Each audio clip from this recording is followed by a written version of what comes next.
Ruby, the JN Wine Champion Chase has been very good to you over the years. Cato Star won it a few times, and this year's a possibility that Willie, he might run Prince de Beauchamp. Probably has a little bit to do, but in the overall scheme of things, how important is this race?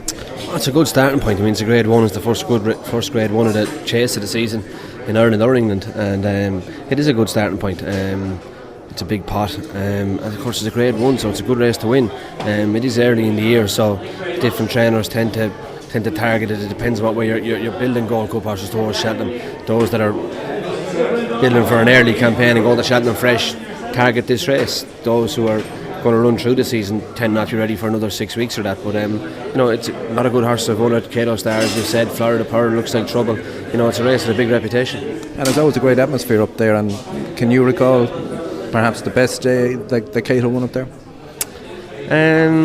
It's got a good reception anyway. I was going to say the second year, but unfortunately I broke my leg in the race after, so took the gloss off it a little bit. But it is a good race, a good meeting. It's well attended. The racegoers really enjoy it, and there's always a good atmosphere there.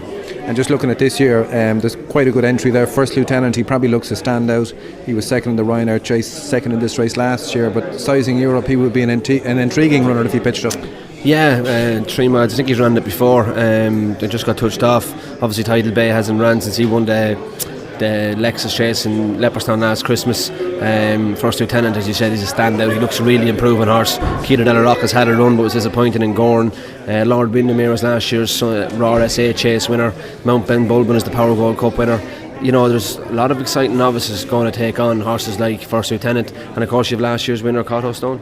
And Prince de Beauchamp, he would have a little bit to do with, but he's very little mileage in the clock, and he's an improving horse. He is an improving horse. Very little. I suppose he's probably a stone wrong on ratings, but he's a fragile individual, and I imagine if Willie gets him there, he'll be fit and ready to run.